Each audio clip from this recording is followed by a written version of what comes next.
Buenas noches a todos y bienvenidos a esta actividad tan interesante que hemos organizado la Comisión Directiva de APA y la Secretaría Científica.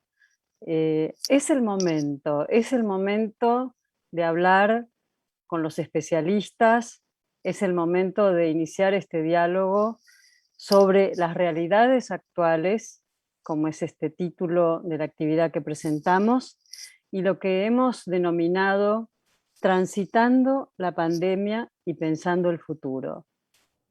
Este es el momento indicado para poder pensar juntos, para escuchar lo que nos dice la infectóloga Silvia González Ayala, que va a ser presentada por Guillermo Brustein, y el sociólogo Pablo Vinocourt, que también va a ser presentado por nuestro querido Guillermo Brustein.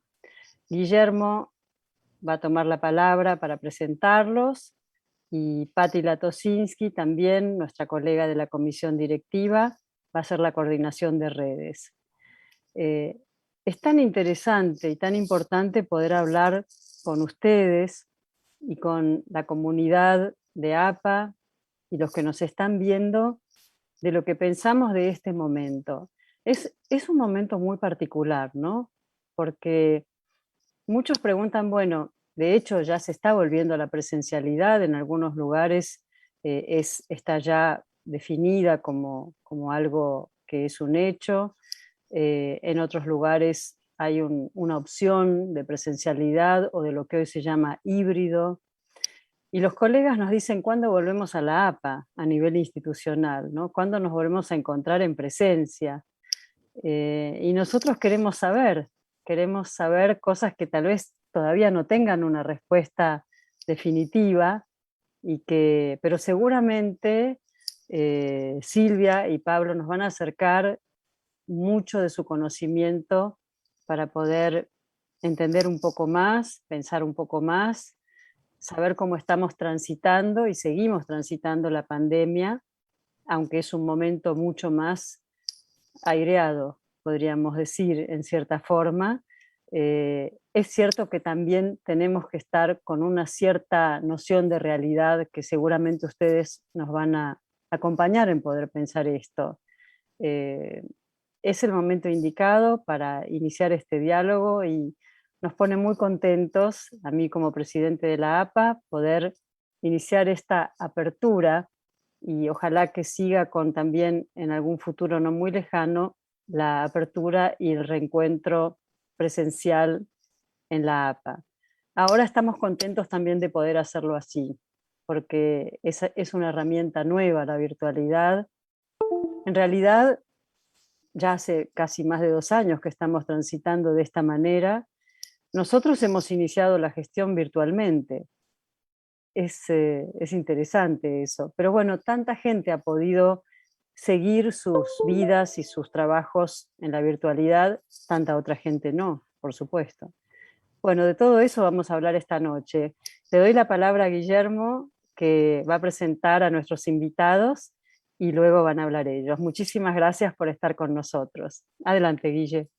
Bueno, muchas gracias, Gaby, por tus comentarios. En realidad es una actividad, podríamos decir, no común para nosotros. Lo veníamos, retomando un poco lo que vos planteás, lo veníamos pensando desde hace tiempo en nuestras reuniones de comisión directiva, preguntándonos cómo va a ser el futuro, preguntándonos acerca del presente. Y como vos bien planteás, Gaby, venimos gestionando, nos toca gestionar a nosotros desde el inicio, con una institución, con la casa de la institución cerrada, pero también con una experiencia muy interesante, porque a pesar de ello, hasta aquí hemos podido sostener las actividades incluso con mayor entusiasmo que cuando era presencial. Yo creo que existe en nosotros justamente posiblemente esta tendencia al instinto de vida, de supervivencia, proyecto de ganas de continuar.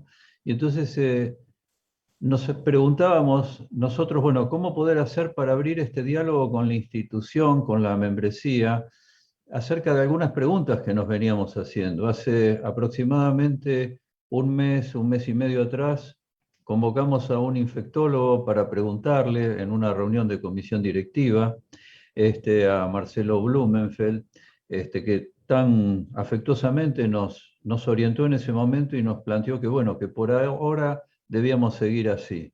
Pero como vos también planteabas, en este momento aparecería como, y esto sí es algo a interrogarnos, ¿no es cierto? Aparecería como un breve cielo, como un estado donde pareciera que las cosas empiezan a distender un poco y se van retomando algunas actividades.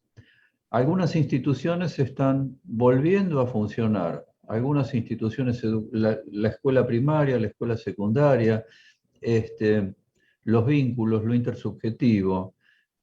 Nosotros como profesionales debemos preguntarnos varias cosas, no solo en lo que hace a lo institucional, a nuestro funcionamiento y cómo nos referenciamos en la institución, sino también poder tener algunas cuestiones más claras en relación a la realidad pandémica actual y al futuro, por un lado, para poder también dar respuestas. Y en otro orden de cosas, también pensar lo institucional.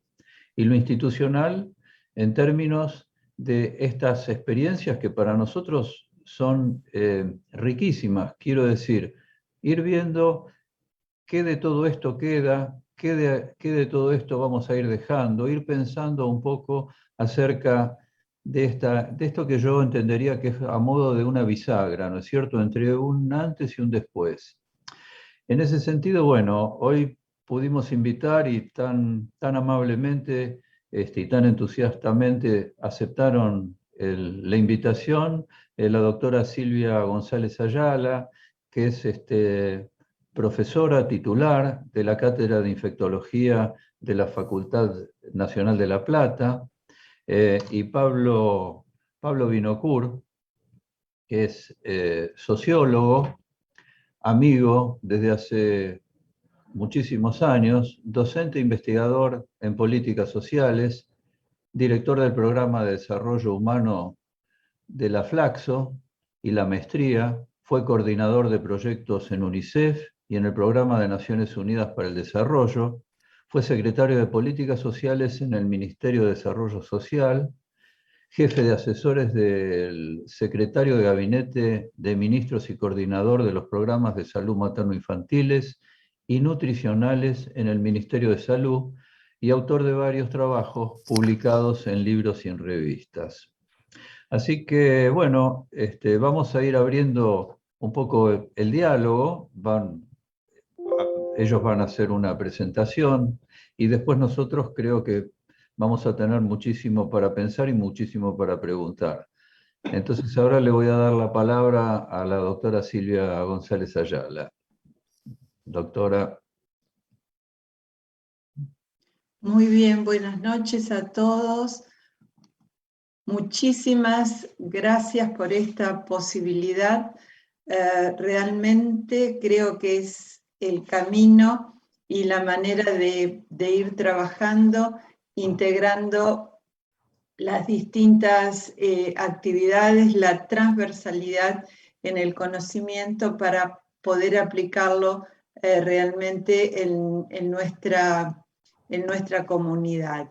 El enfoque que vamos a hacer es el enfoque desde la especialidad, pero dejando muy en claro que salud significa educación, salud significa economía, porque sin la salud no tenemos posibilidades de desarrollo. Y después hay que ir viendo en esta bisagra cómo se planteó, cuál es la forma de encaminar lo que se ha perdido en educación, el daño tremendo en la economía. Pero para esto necesitamos nuestra población sana.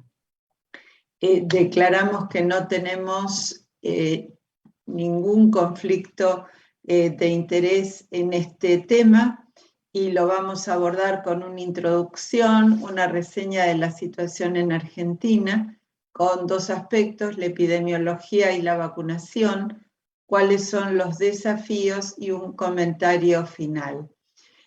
Con respecto a la situación que ha generado la pandemia, la disrupción tuvo un altísimo impacto en salud y en todos los aspectos de nuestro desenvolvimiento, y el costo es muy alto.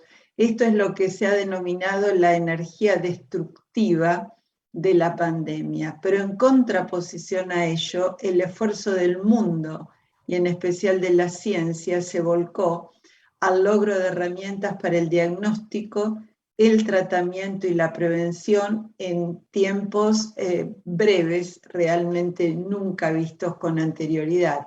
Y esta es la enorme energía regenerativa de la pandemia. La pandemia es generada, como todos sabemos, por un coronavirus, y hay un virus patrón, que es el virus de Wuhan. El virus se identificó en enero del año pasado y el 14 de enero fue puesto a disposición del mundo para el inicio de todo el desarrollo de la metodología diagnóstica, las vacunas. Desde ese virus original, identificado el 7 de enero del 2020 a hoy, a las 6 de la tarde, había casi 4 millones de virus SARS-CoV-2 distintos del virus de Wuhan. Esto hay que tenerlo en perspectiva. ¿Y esto por qué? Porque el virus ha tenido cambios, las mutaciones en aminoácidos y en nucleótidos, y que llevó a la clasificación en variantes. Variantes de interés, variantes de preocupación, variantes bajo monitoreo u observación y variantes de alto impacto. Hasta ahora no ha habido variantes de alto impacto, que serían aquellas definidas como las que tienen escape tanto a la metodología diagnóstica como al tratamiento, como a la respuesta inmune.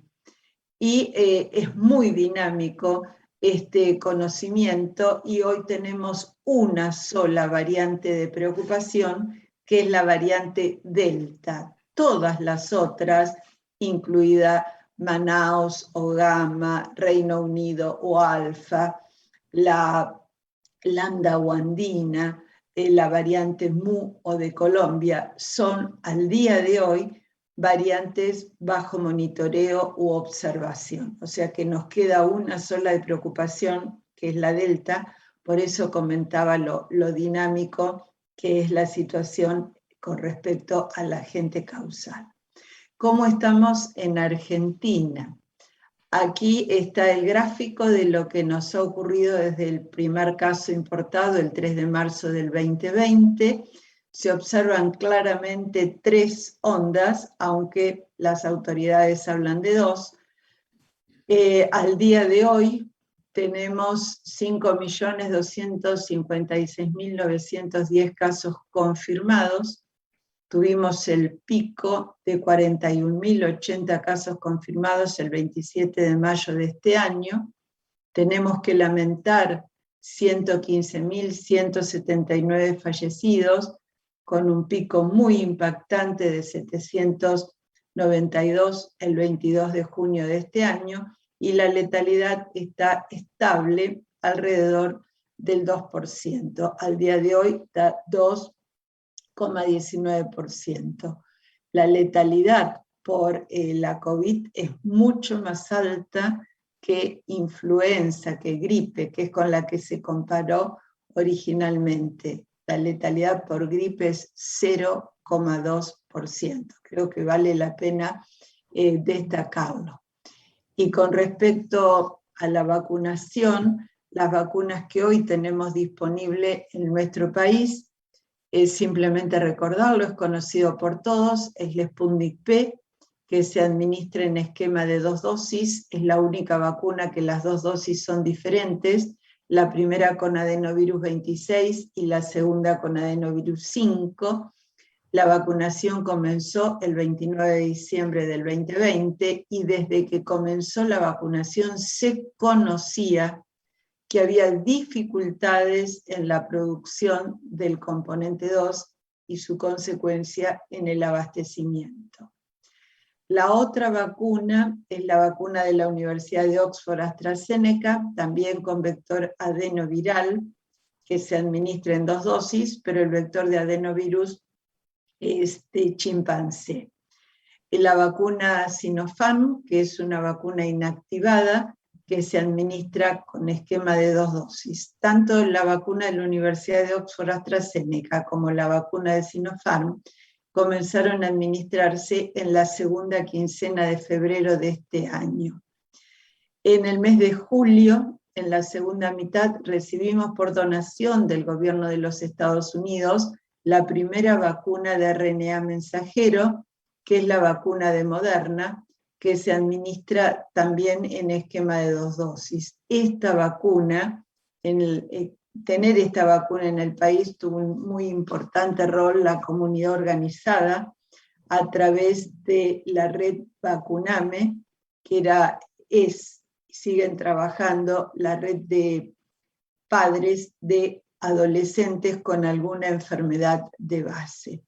Llegaron 3,5 millones de dosis de esta vacuna. El estimado de adolescentes con enfermedad de base fue 940.000 y el resto de las dosis se destinó a estudios de intercambiabilidad y actualmente para completar esquemas que no se pueden cumplir con la Sputnik.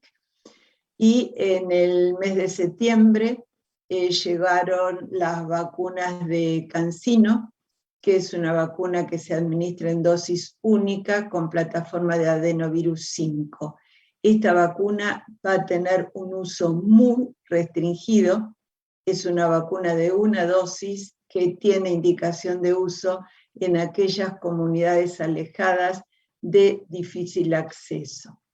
Y la otra vacuna que empezaron a llegar las dosis es la vacuna de RNA mensajero de Pfizer-BioNTech, que también tiene esquema de administración en 2 dosis.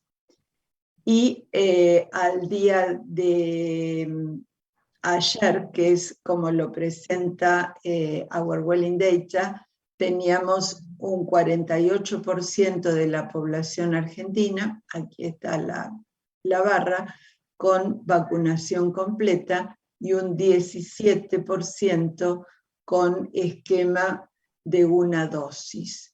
Y considero que es interesante comparar la situación de Brasil, que tiene un 42% de su población vacunada con 2 dosis y un 29% con 1 dosis, lo que da un 70% de su población vacunada.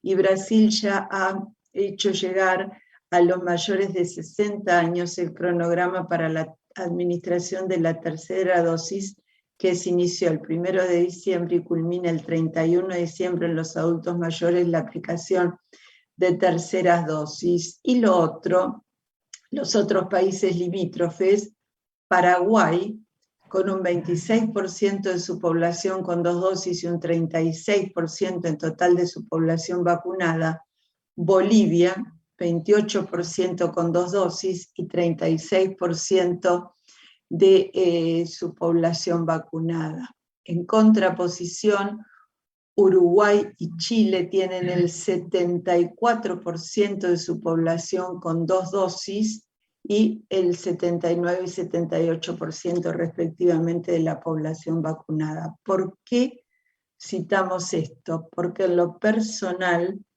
nos preocupa la frontera norte, que es una frontera muy porosa, tanto con Bolivia como con Paraguay, porque en la región andina, Colombia, Perú y Ecuador, está predominando la variante Mu. que es una variante que tiene mayor transmisión y está produciendo, tanto en Perú como en el Ecuador, el 40% de los casos. No se ha detectado su introducción en nuestro país, como sí ha ocurrido con la variante Delta. O sea que serían las dos situaciones en cuanto a variantes que tienen que ser vigiladas muy de cerca.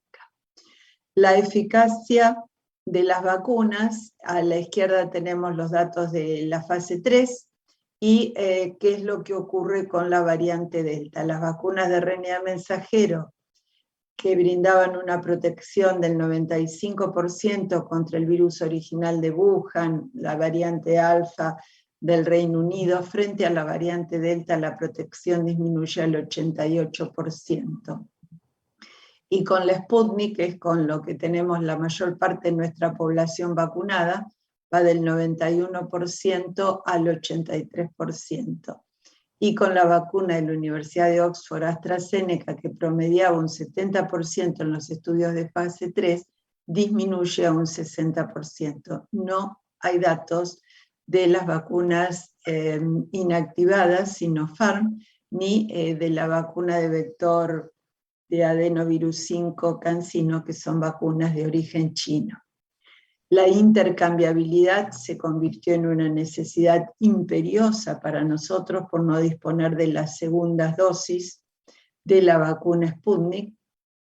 También sirvió para demostrar que las vacunas de distintas plataformas pueden tener un efecto sinérgico, y en nuestro caso no se ha dado la situación de evitar efectos adversos como sí lo han planteado otros países a propósito de los efectos adversos raros con la vacuna de Oxford AstraZeneca en las enfermedades de tipo trombótico con o sin trombocitopenia. Los estudios fueron realizados, como sabemos, por el gobierno de la Ciudad Autónoma de Buenos Aires, el Ministerio de Salud de la Provincia de Buenos Aires, Córdoba y Santa Fe. La recomendación de intercambiabilidad de esquemas vigente para nosotros es que aquellas personas vacunadas con la primera dosis de la vacuna Sputnik P puedan recibir una segunda dosis de la vacuna de la Universidad de Oxford AstraZeneca o de Moderna. Y si tienen una dosis de la vacuna de Oxford AstraZeneca, recibir como segunda dosis Moderna. Y el intervalo mínimo en este esquema de intercambiabilidad de vacunas es de 28 días. También se autorizó a mediados de septiembre la coadministración, o sea, la administración simultánea de las vacunas de la COVID-19 con otras vacunas del calendario nacional o la administración sucesiva de otras vacunas. Los desafíos que se enfrentan son una producción suficiente de vacunas para abastecer la demanda, realizar una oportuna estimación de necesidades y compra, lograr coberturas iguales o mayores al 85%. Acá es distinto a lo que conocemos con el tratamiento de otras enfermedades prevenibles por vacunación, por la presencia de las variantes. Y tenemos que lograr confianza en la profilaxis activa en la vacunación. Y esto es fundamental a través de una muy honesta y transparente comunicación de beneficios, riesgos y potenciales daños. Y como comentario, hay lecciones aprendidas, que fue el desarrollo de las vacunas prototipo. Esto es lo que explica el tan rápido logro de vacunas eficaces para la COVID-19, porque tan pronto como se conoció el genoma, fue posible actualizar esas vacunas. Y este había sido uno de los objetivos del Comité Internacional de Naciones Unidas para el alerta, preparación y manejo de pandemias, y eso se había logrado ya en el año 2015. No conocemos el correlato de protección para la COVID-19, si no sabemos qué título de anticuerpos es suficiente para no enfermar, distinto de lo que ocurre con sarampión, con hepatitis, etc.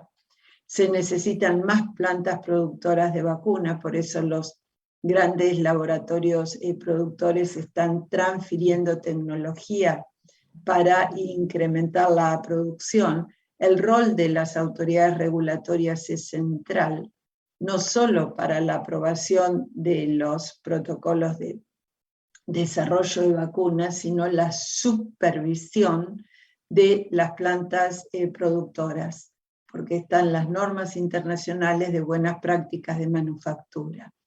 Y lo otro que hay que incorporar es la claridad conceptual sobre el riesgo de pandemia. Ya se habla que la próxima pandemia la tendremos en menos de 10 años y tiene que encontrarnos mejor preparados que lo que ha ocurrido con la pandemia en curso. La urgencia en el control de la pandemia y el acceso limitado a las vacunas determinó la necesidad de priorizar la población objetivo. Esto ha ocurrido a nivel global. En lo nuestro es imprescindible la administración de las segundas dosis, es imprescindible mejorar la logística.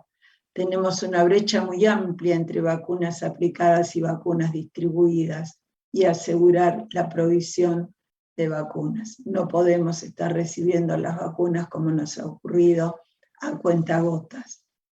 Necesitamos la vigilancia activa de los efectos adversos supuestamente asociados a la vacunación, que se denominan ESAVIS.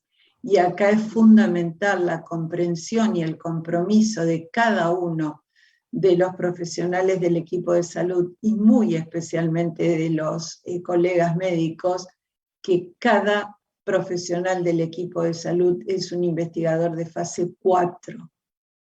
Esto es fundamental, que es el uso de las vacunas en la comunidad.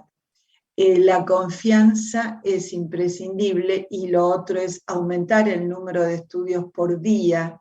Esto es una deuda que tenemos en este año y medio de evolución de la pandemia para interrumpir las cadenas de transmisión y también aumentar la vigilancia genómica. En nuestro país se estudian entre 30 y 35 muestras para genoma por día. Hay un equipo en el Instituto Malbrán que nos costó $1 millón que está desde diciembre del 2020 y que le falta el brazo robótico y todavía no puede ser utilizado. Esta es una situación realmente no admisible. Necesitamos que se mantengan los estudios prospectivos de inmunidad, que es lo que pasa en nuestra gente con la vacunación, porque excepto la vacuna de Pfizer, las otras vacunas no fueron estudiadas en nuestro medio. Y el establecimiento de una adecuada comunicación, que es un pilar fundamental. Y también es una deuda en estos 18 meses de evolución de la pandemia. Y terminamos con estas dos frases. Una es de Albert Camus en La peste. Lo peor de las pestes no es que mata los cuerpos, sino que desnudan las almas y ese espectáculo suele ser horroroso. Lamentablemente en nuestro país hemos tenido mucho de esto. Y la otra de Domingo Faustino Sarmiento. Si no existieran dificultades, no habría éxitos. Tenemos dificultades, tenemos que superarlas, organizarnos entre todos. Y estas dos imágenes, no hay expertos en la COVID-19, todos aprendemos en el día a día, llevamos 18 meses de conocimiento y de enriquecimiento diario. El aprendiz de Rodin. ¿Tenemos dudas? Muchas. Esta hermosa escultura de la Plaza San Martín de la ciudad de Buenos Aires de Currier. Y con esto les damos las muchas gracias, especialmente por la invitación, por esta enorme posibilidad de compartir y quedamos a disposición de ustedes para las preguntas. Muchas gracias. Muchísimas gracias, Silvia. Realmente una exposición fantástica. Para mi gusto se me abren cantidad de interrogantes y no estamos tan habituados a a ser tan exactos los psicoanalistas, ¿no es cierto? Y entonces tenés una exposición que viene a confrontar con nuestra manera más, si se quiere, más abstracta, ¿no es cierto? En un plano de como si. Y acá aparecen algunas cuestiones que son realmente muy concretas que dan ganas de preguntarte, ¿no? Pero ya al final de tu exposición haces algún comentario que me parece que sí nos atañe a nuestro común pensar, que tiene que ver con esta cuestión de que vamos aprendiendo entre todos, de que esto nos tomó desprevenidos y vamos experimentando, vamos teniendo cada uno de nosotros nuestra experiencia, ustedes van convalidando y nosotros también, ¿no es cierto? Vamos resignificando en cada momento nuevo, ¿no? Vemos que así es como se nos van presentando en el día a día. Bueno, le voy a dar la palabra entonces ahora a Pablo Vinocourt, que va a encarar, me parece, otro aspecto de esta misma problemática. Así que, bueno, Pablo, te doy la palabra.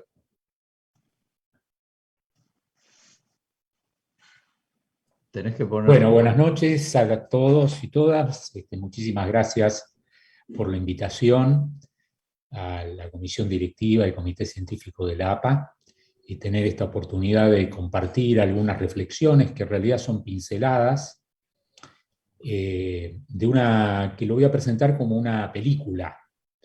La realidad actual tiene un antecedente y es cómo estábamos antes de la pandemia. Después voy a presentar, digamos, qué es lo que ha venido pasando durante la pandemia en la cual estamos y cómo podemos imaginar la pospandemia. Y bueno, yo soy un cientista social, tengo formación en salud pública, pero mi abordaje va a ser un abordaje que va a combinar un poco qué es lo que venía pasando en el contexto a nivel económico-social global, que está muy asociado desde el enfoque de los determinantes sociales de la salud, a lo que terminó pasando con la pandemia. Esa es una dimensión que también lo vamos a tomar cuál ha sido el resultado de la pandemia en términos globales a nivel de América Latina, a nivel de la Argentina. Es importante siempre referenciar cómo estamos ubicados como país en el contexto regional y global, y cómo proyectamos esto hacia el futuro, sobre todo en América Latina y la Argentina. Pero también incorporé algunas cuestiones que hacen a la salud, a cuestiones de la vida social, que fue severamente afectada y modificada por la pandemia y que posiblemente tenga consecuencias a futuro, particularmente en lo que hace al trabajo y al manejo de la cotidianeidad. Entonces, a lo mejor esto termina, voy a intentar que cierre, pero son como 3 ejes en 3 momentos diferentes y esperemos que pueda concluir como un guión de una película que tenga un sentido.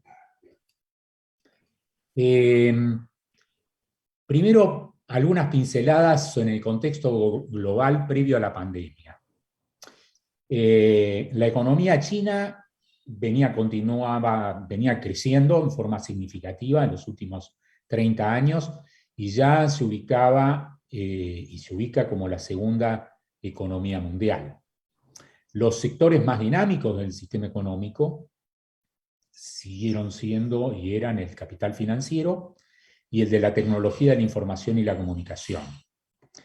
El desarrollo científico y tecnológico y la creciente urbanización impactó positivamente en la esperanza de vida y en la inclusión educativa en prácticamente todos los países del mundo, que en los últimos 20 años vieron crecer aproximadamente entre 5 y 10 años la esperanza de vida, y dependiendo del nivel educativo, en muchas regiones del mundo, entre otras América Latina, ya se puede hablar de que el 100% prácticamente de la población concluía sus estudios primarios, y entre el 85 y el 90% los secundarios, y se expande, se venía expandiendo y sigue expandiendo la educación terciaria y universitaria. Por cierto, hay problemas de calidad importantes que van distinguiendo, digamos, o diferenciando algo que nos está acompañando y que ahora vamos a entrarle. Por otro lado, fue creciendo el comercio de bienes y servicios a escala global de una manera impresionante, y esto tuvo y tiene un impacto negativo en el ambiente que afecta y genera condiciones potenciales de riesgo para la salud, como son los virus y como ha sido la pandemia. Otro tema muy importante es un proceso de concentración de la riqueza y de los ingresos en cada vez menos empresas y personas, que se acentuó con la generación de las denominadas fintech, que son las empresas que desarrollan aplicaciones traducidas en avances de la informática y de la comunicación a las operaciones financieras.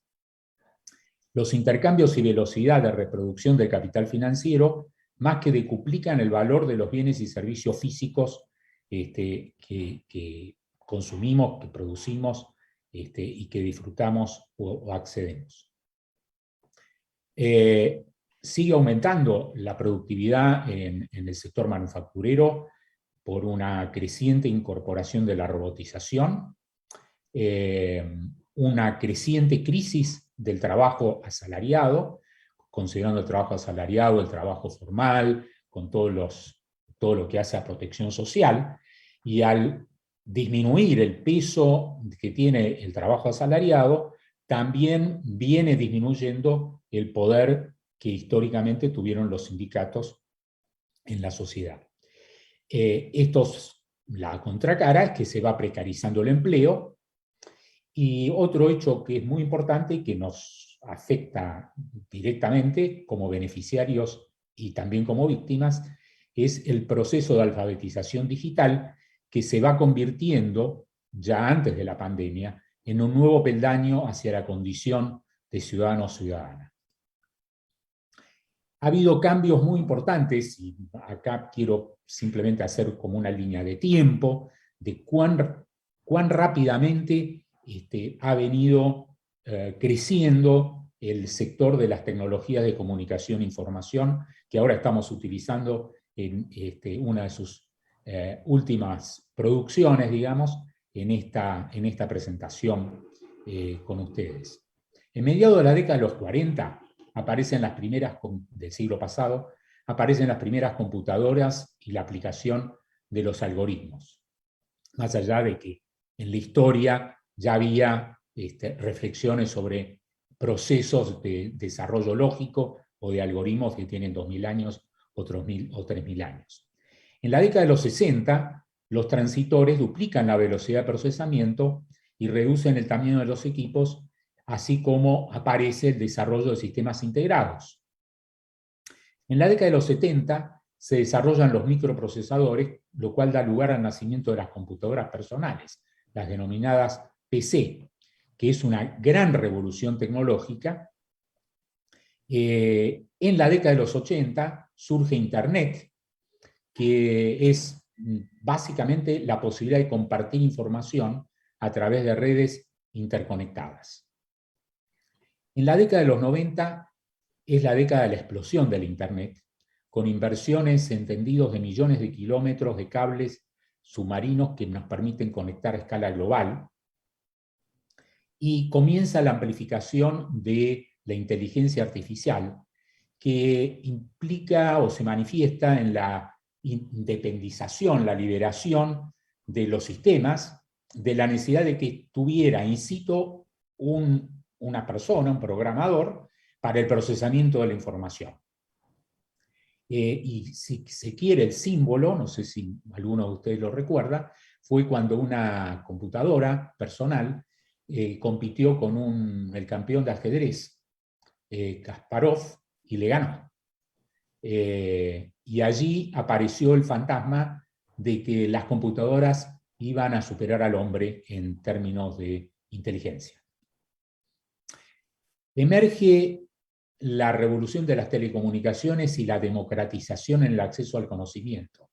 Internet nos permitió conectarnos con prácticamente en tiempo lineal con la producción científica y los conocimientos y el acceso a bibliotecas de prácticamente todos los lugares del mundo.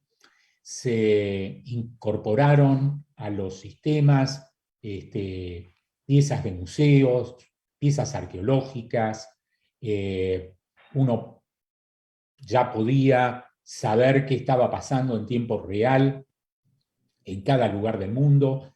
La revolución en el campo de las noticias, de las informaciones y el acceso fue explosivo y pasó a ser muy importante, y ahora también lo es, no tanto acceder a la información que nos abruma, sino tener la capacidad de seleccionar la información que efectivamente necesitamos.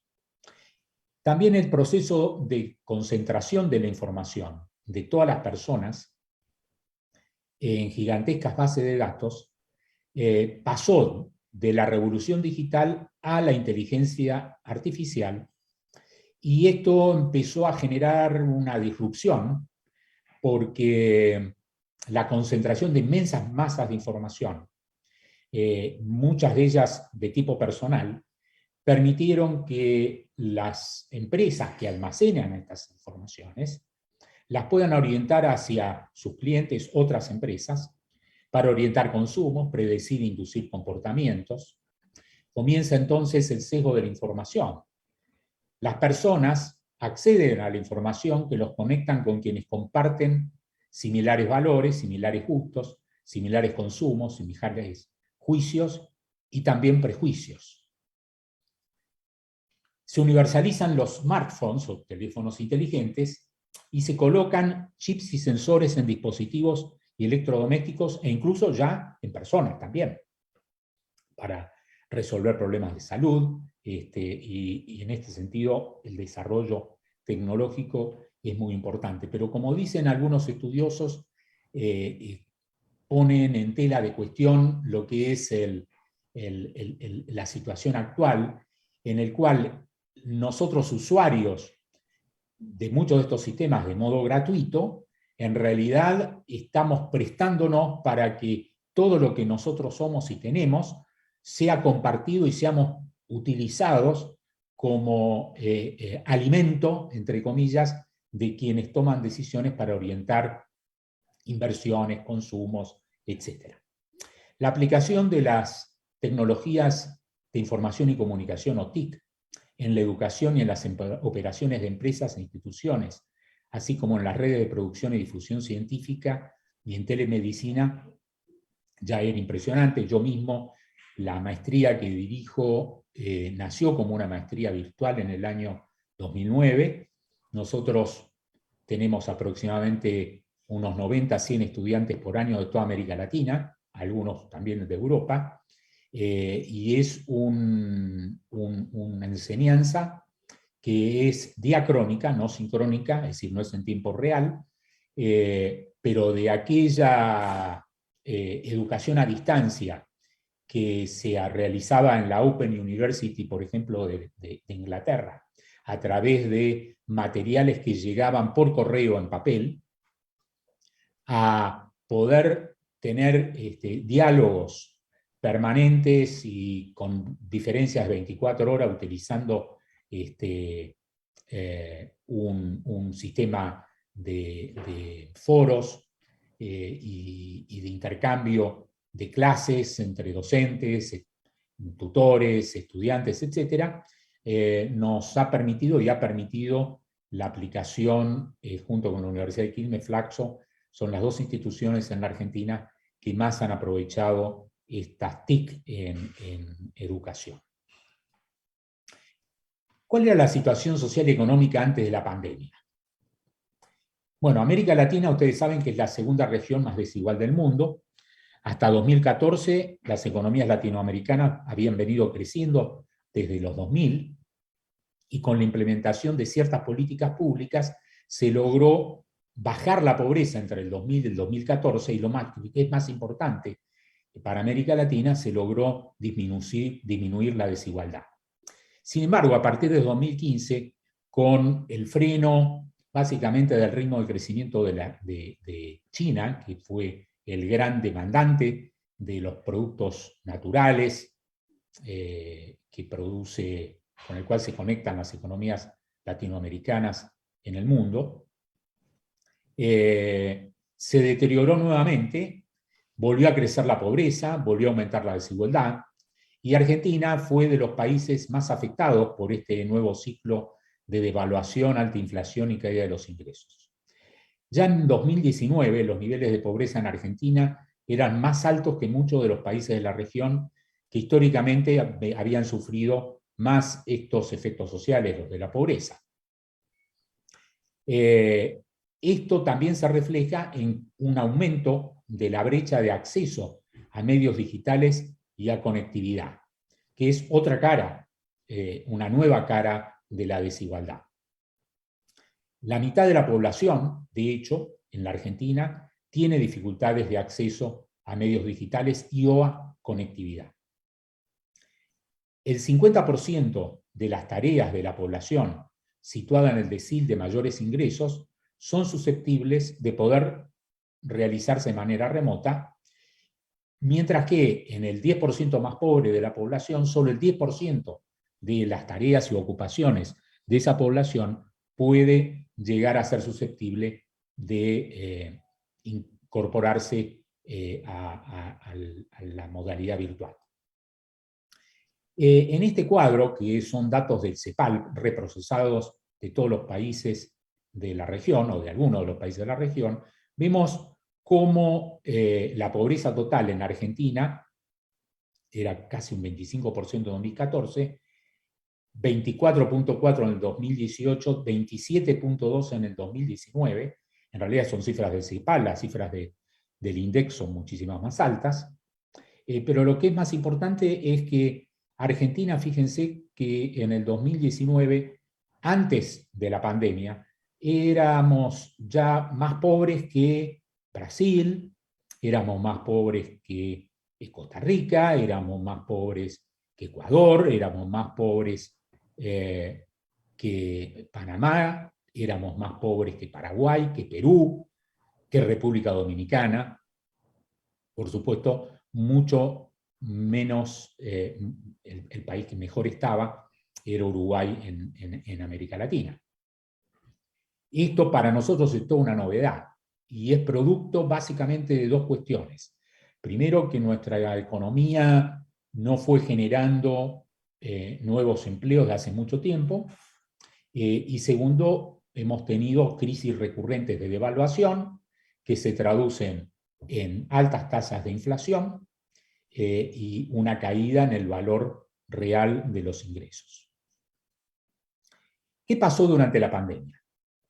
Bueno, según información de la OIT, alrededor del 70% de los empleos recuperados desde mediados del 20 hasta el primer trimestre del 21 consistían en ocupaciones informales. Se perdieron empleos, y los empleos que se perdieron, algunos ya no se van a recuperar por lo pronto en los próximos años, y los que sí se van a recuperar van a ser más precarios que lo que eran antes.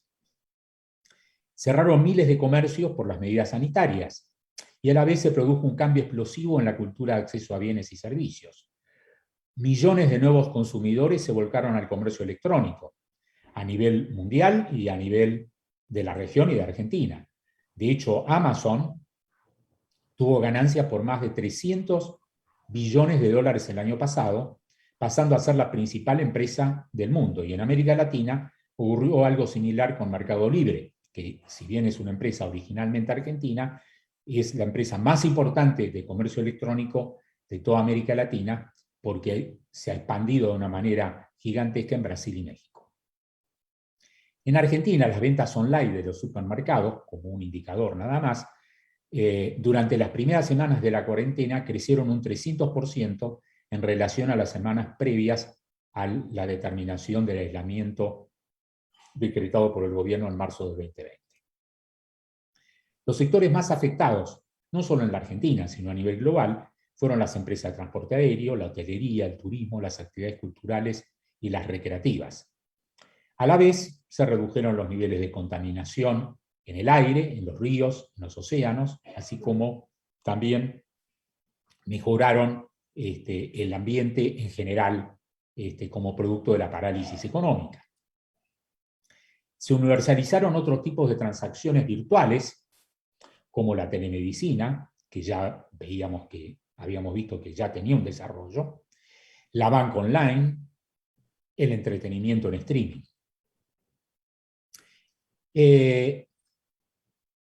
Durante la pandemia, el índice de desarrollo humano global por primera vez declinó desde 1990 y llegó a niveles de 15 años previos. La reducción de la actividad económica a nivel global cayó el Producto Per cápita un 4% en el mundo.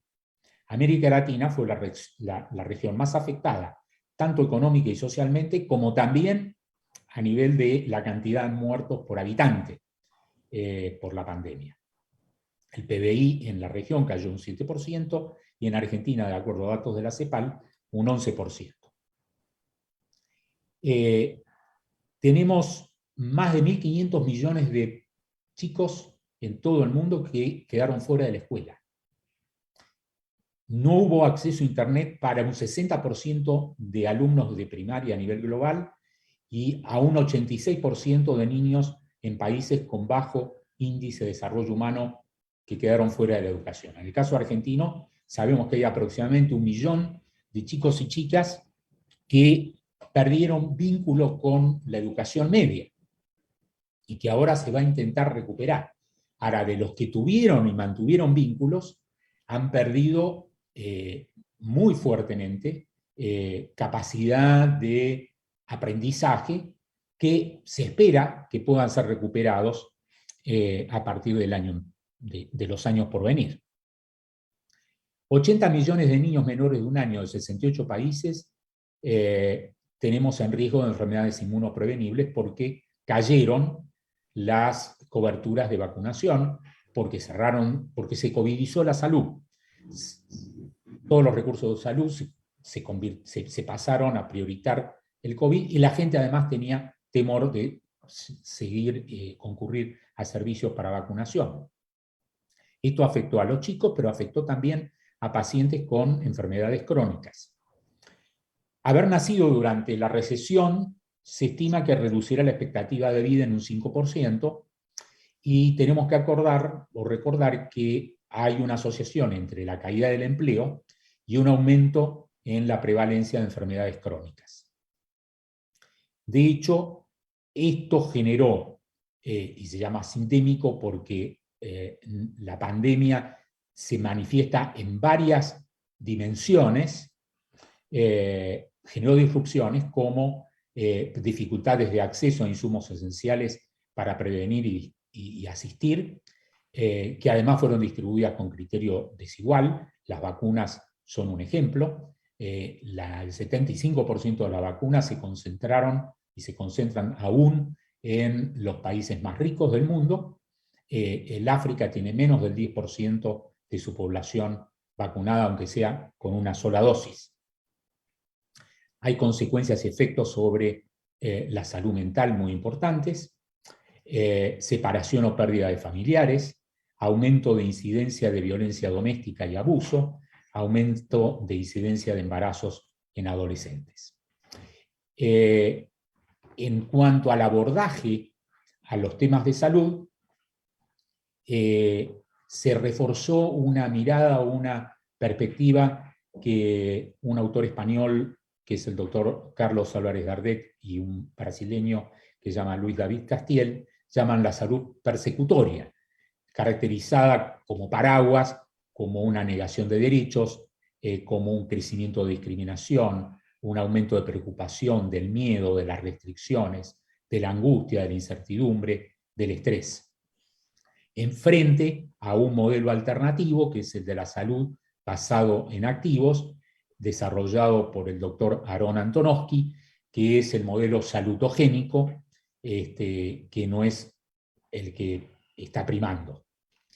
A nivel de la Argentina, acaba de salir hoy los niveles de pobreza e indigencia, y tenemos que un 40% de las personas que viven en áreas urbanas eran pobres, 42% en los aglomerados del interior, en la ciudad autónoma un 13%, y en los partidos del Gran Buenos Aires un 45%. Y los hogares cuyos ingresos ni siquiera alcanzan, o las personas que ni siquiera alcanzan con sus ingresos de acceder a la canasta de alimentos, llega casi el 11% en el total del país urbano, 11% en el Gran Buenos Aires, solo 2% en la ciudad, y cerca de un 14% en los partidos de Gran Buenos Aires. Y el otro tema que es muy importante resaltar es cuán inequitativamente se distribuye por generaciones la pobreza. Fíjense que a medida que aumenta la edad, disminuye la incidencia de pobreza. El grupo de 0 a 14 años, más de la mitad de los chicos, casi el 55% de los chicos, son pobres en la Argentina, mientras que en los mayores de 65 años la pobreza afecta al 14% de la población. La pandemia ha tenido efectos en la salud mental y en una sensación, una percepción generalizada que antes comentábamos con la presidenta de APA de malestar. Esto es un tema global. Un trabajo publicado en The Lancet habla sobre un marcado deterioro en la salud mental de la población en diferentes y variados países desde el inicio de la pandemia del COVID, entre otros los países sobre los cuales hay datos al respecto publicados en Lancet, son tan variados como China, España, Italia, Irán, Estados Unidos, Turquía, Nepal y Dinamarca. Se reportaron altas tasas en esos países de desórdenes de ansiedad, depresión, estrés postraumático, malestar psicológico. Y utilizando datos, en el caso de Gran Bretaña, de una muestra al azar, la prevalencia de problemas de salud mental percibidos por la población crecieron un 50% comparados con la situación previa a la pandemia, durante los primeros meses, cuando se estableció la cuarentena. Variables tales como el deterioro en la situación socioeconómica fue el factor que se identificó como más asociado al deterioro en la salud mental. Otro factor relevante asociado fue la confirmación de haberse infectado por COVID. El miedo, la incertidumbre, la soledad, la no diferenciación entre espacios de trabajo, del living a la cocina, de la cocina al living, la invasión de los espacios y confusión entre trabajo, ocio e intercambio familiar, una continuidad de las jornadas de trabajo que hicieron que perdiéramos noción de las diferencias de los feriados, sábado, domingo, pasaron a ser muy parecidos a los lunes, martes, miércoles, jueves o viernes. Y el sentido del fin de semana como lugar y espacios distintos de tiempo pasaron a tener las mismas características que los otros días de la semana. Se observó un marcado deterioro en la salud, el teletrabajo, y acá nos metemos ahora en qué fue pasando en el mercado de trabajo, se tradujo para quienes tienen empleo. Tenemos un ratito. Ok, voy a apurarlo.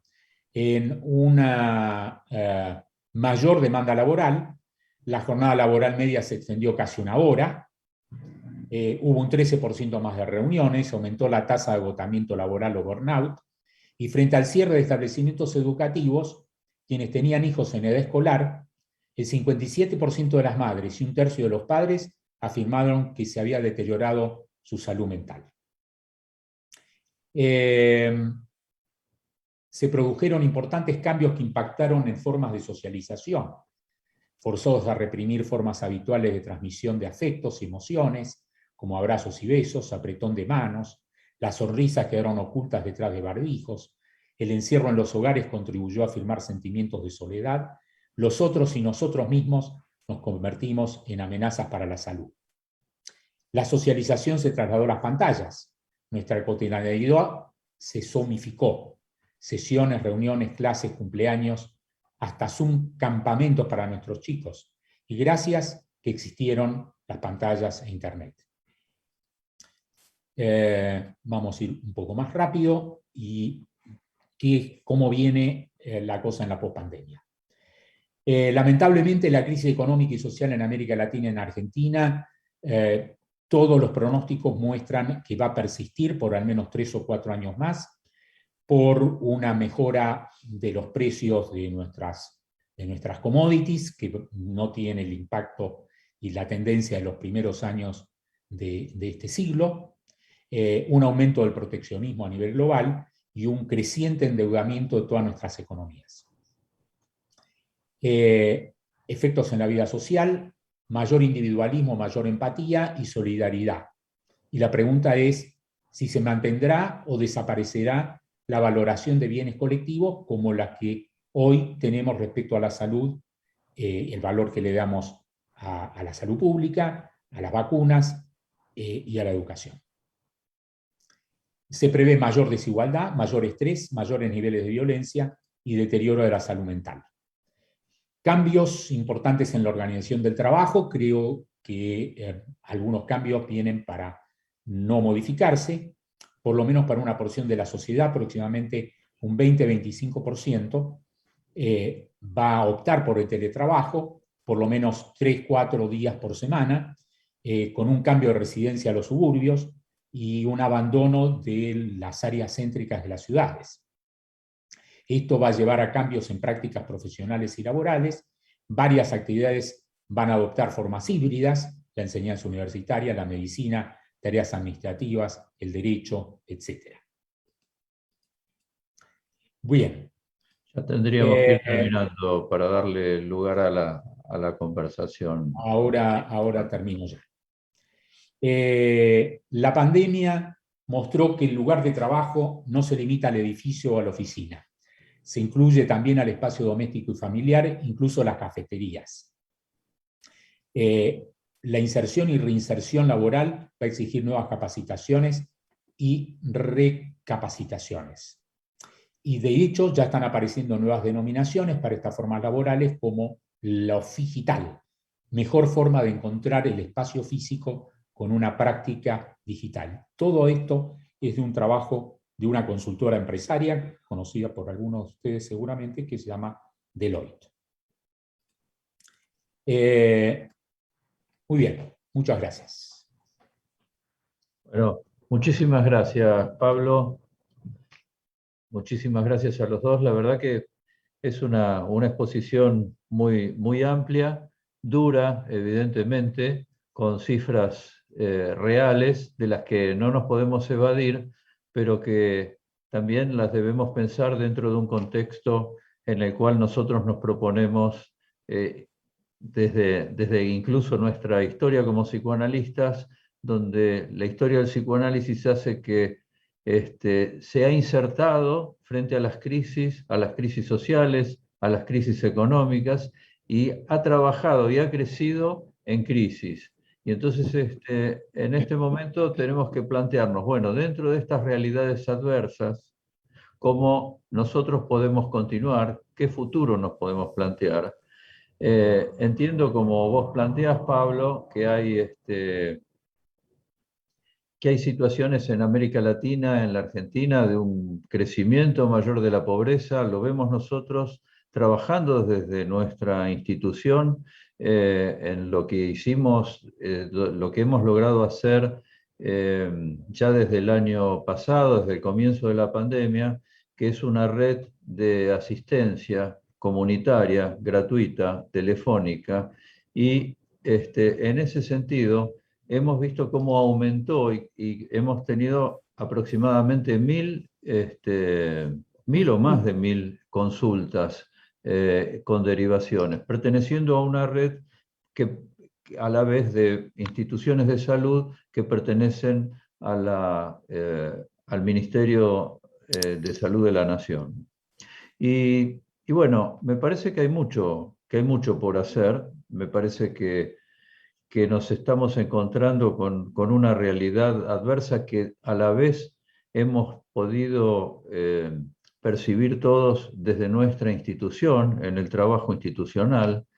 Pero aquí estamos para plantearnos un futuro mejor. La idea es seguir trabajando en lo institucional.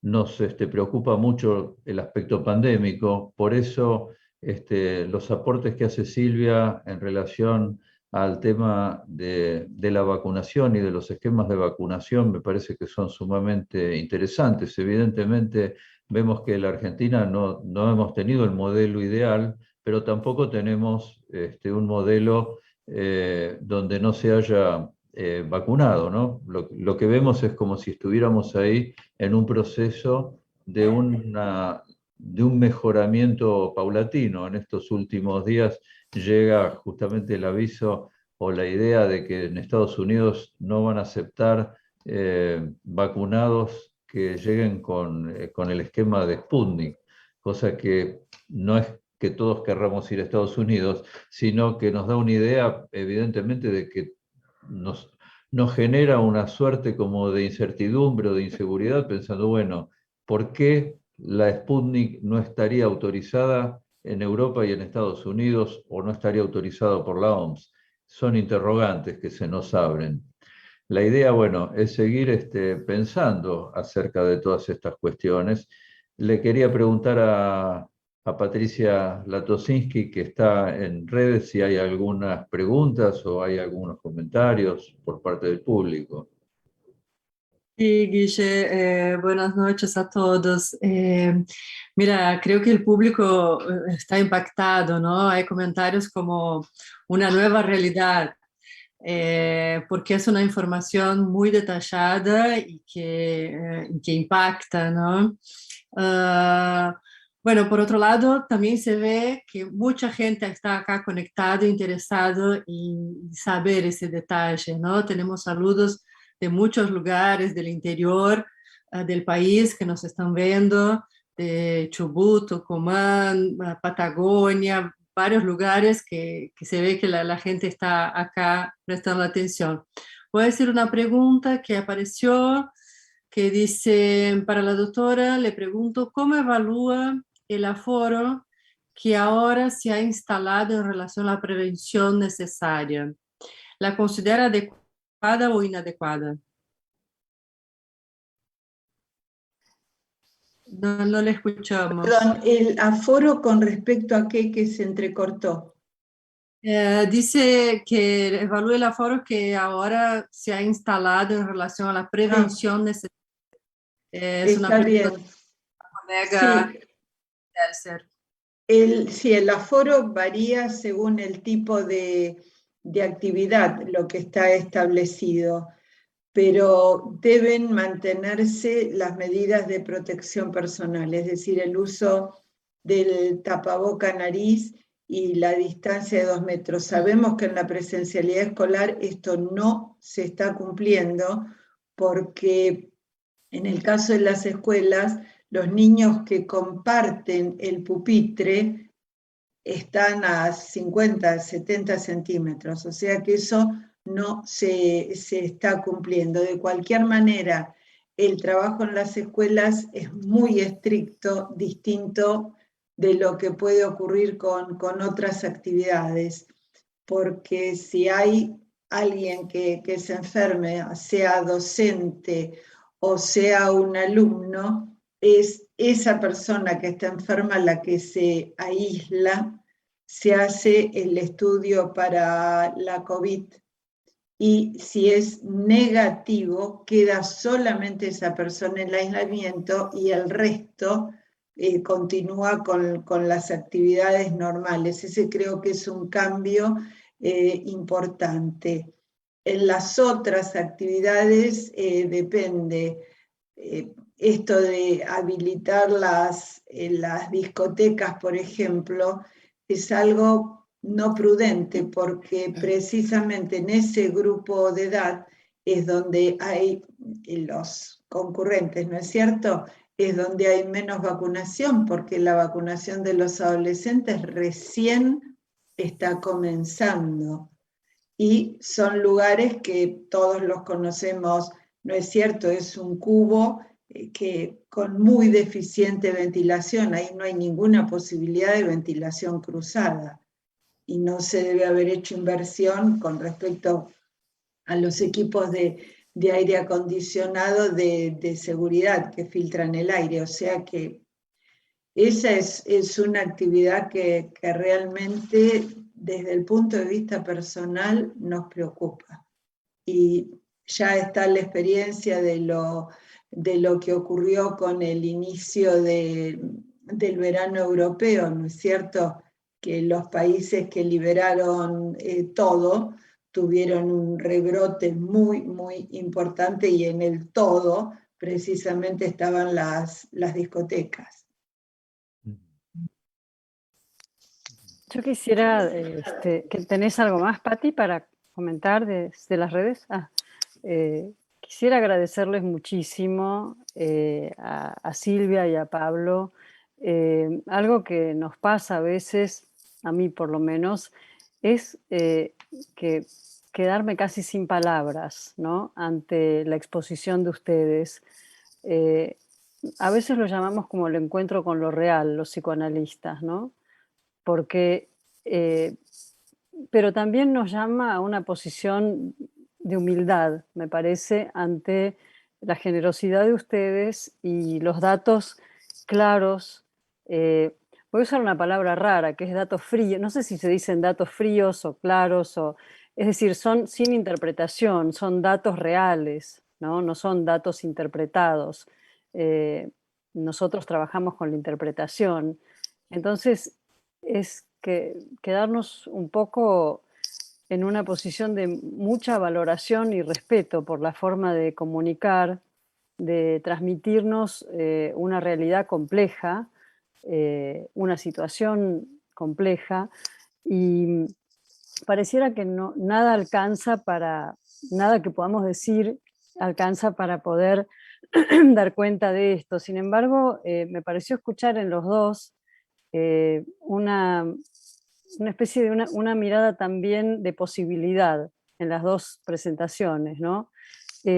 Cuando Silvia habló de la energía, por un lado, la tremenda energía destructiva del virus, pero al mismo tiempo la tremenda energía vital de la ciencia y de toda la humanidad para ponerse a trabajar al servicio del descubrimiento de las vacunas, de los servicios de salud y bueno, de todo lo que ha trabajado la humanidad en conjunto.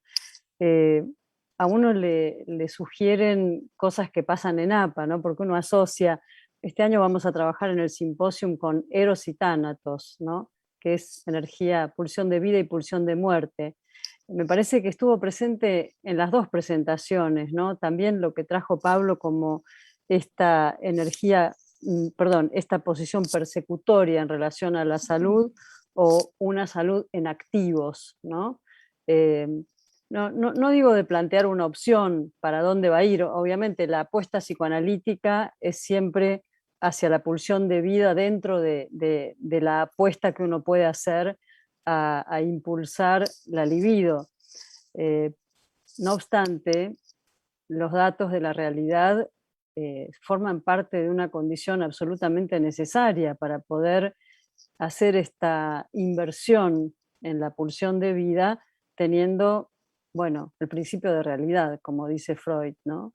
Les agradecemos mucho, muchísimo, porque son presentaciones muy claras, muy honestas, que nos ponen, nos posicionan para poder seguir pensando juntos. Los psicoanalistas, bueno, los científicos, los humanistas, los sociólogos, todos creemos o estamos convencidos de la formación permanente, ¿no? Uno nunca termina de conocer, de saber, y esto forma parte de nuestra tarea de responsabilidad y también de formación, de poder seguir aprendiendo de ustedes.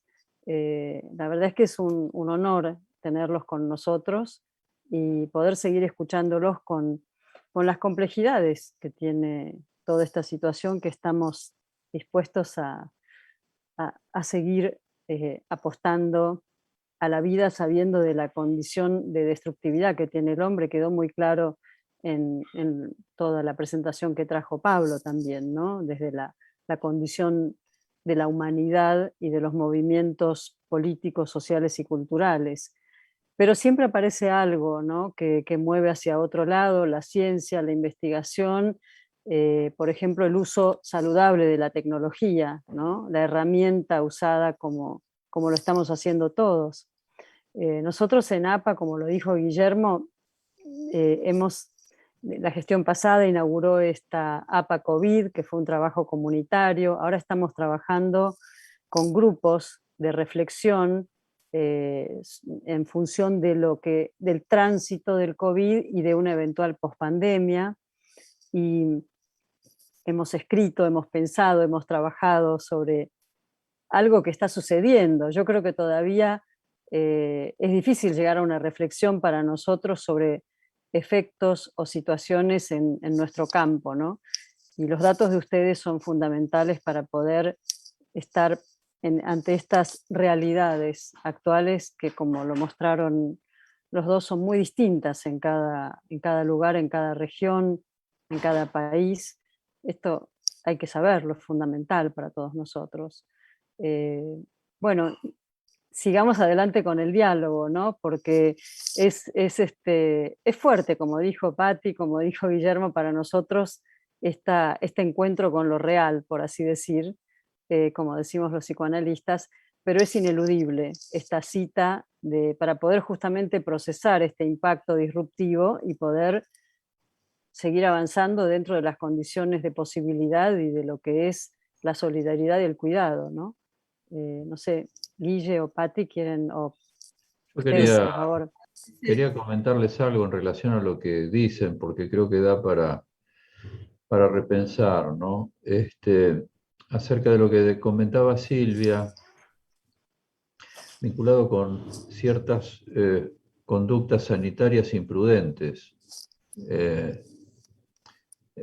desde las autoridades sanitarias o desde las autoridades educativas, digamos, por ejemplo, los lugares bailables, los estadios, como si hubiera algo que, como vos decís, Gaby, tiene que ver más con aspectos, si se quiere, salidas eufóricas o maníacas de la situación.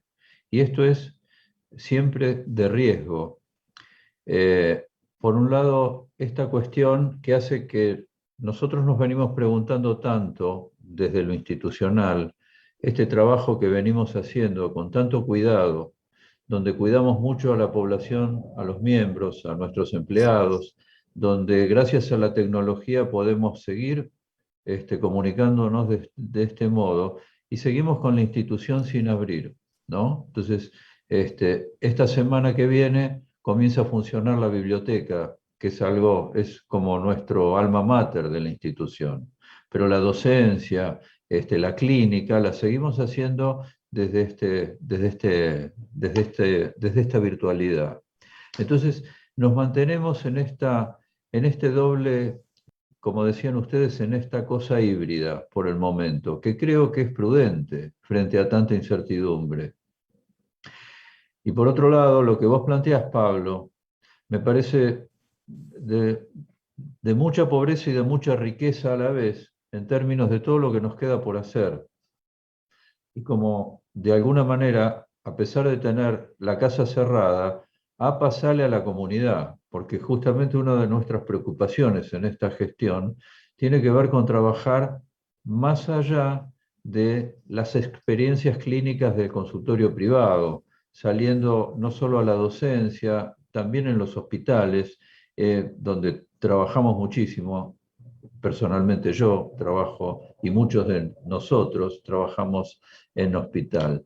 En ese sentido, esto que vos planteas, Pablo, de estos porcentajes de pobreza en aumento, se pueden percibir muchísimo en el trabajo hospitalario, pero también hay muchísima más demanda hay muchísima más demanda de pacientes con angustia, de pacientes, como vos planteabas, en situaciones de crisis por la pandemia, por problemas de vivienda, como decía Silvia, ¿no?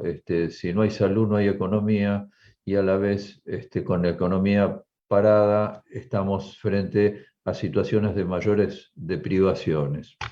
Así que bueno, me parece que están dando ustedes un pantallazo interesantísimo con respecto a esto, ¿no? Sí, no sé si quieren hacer algún comentario, Pablo. Acá hay algo de... La doctora dijo que en menos de 10 años es muy probable que va a haber otra pandemia y que si no se hacen los debidos cuidados, piden que desarrolle un poco, que nos hable un poco de eso. Sí, gracias.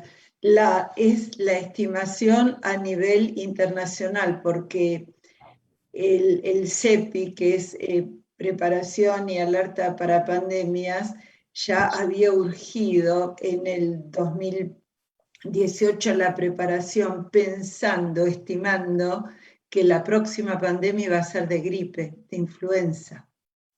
Atento a que la anterior había sido en el 2009 y la periodicidad de las pandemias de influenza son 10 años y más. Emerge este coronavirus y realmente sorprende, porque es la primera pandemia por coronavirus, ¿no es cierto? Pero con el daño brutal que es antropogénico, que se está desarrollando, el hombre, con la alteración de la naturaleza y de los ecosistemas, el riesgo va en aumento. ¿Por qué? Porque la fauna silvestre, la que logra sobrevivir, cada vez se aproxima más al hombre en las zonas rurales o llega a las zonas periurbanas. Y el conocimiento es muy acabado con respecto a los virus de los murciélagos. Los murciélagos son un reservorio importantísimo de virus, son mamíferos, pueden requerir, como pasó con los otros coronavirus, ¿no es cierto?, que conocemos desde el 2001, el primer SARS-CoV, y el segundo, el del Medio Oriente, que sigue produciendo casos esporádicos, que el mamífero intermediario fue el dromedario. Acá en el caso de la COVID no sabemos cuál es el intermediario. Hasta ahora no se logró identificar o si directamente se produjo lo que se llama un salto de especie. Este virus tiene una homología entre el 96 y el 97% de un virus de murciélago identificado en el 2013. Y es la diferencia que queda, es lo que se desconoce, si hubo otro animal o si se produjo el salto y circuló de manera silenciosa hasta que tuvo determinadas características que produjeron ese conglomerado de casos en diciembre en Wuhan. O sea que hay muchos interrogantes, todos sabemos las dificultades que han tenido los equipos internacionales para investigar en China, y cuanto más tiempo pasa, más difícil es la posibilidad de poder cerrar esa investigación. Pero no es casual que estos investigadores, que son virólogos, que le llaman cazadores de virus de murciélagos, hacen constantemente las exploraciones, y tanto en América como en África como en el sudeste asiático. O sea que hay que estar muy, muy atentos a esto, y es una de las lecciones que deja realmente, de las muchas que nos va a dejar la pandemia, que es la vigilancia, reforzar o mejorar la vigilancia de la circulación viral en animales. Ya lo teníamos de gripe, ¿no es cierto? Que en la última pandemia fue el cerdo, el reservorio y el transmisor, porque la vía respiratoria, atención con esto, porque la vía respiratoria del cerdo es similar a la nuestra.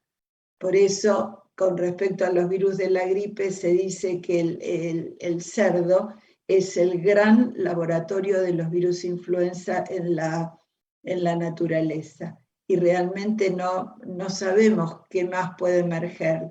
Tenemos lo que pasa con los virus de la gripe, con muchísimos reservorios, estos coronavirus que tienen distintos reservorios, pero los murciélagos tienen un rol importante y los otros mamíferos que están en la cadena. Así que realmente la constitución de equipos de investigación es clave, y pensemos que en el año 2012 el presidente Barack Obama había constituido un departamento de investigación para microorganismos emergentes absolutamente transversal, con todas las especialidades y subespecialidades, precisamente para detectar tempranamente y estar preparados para.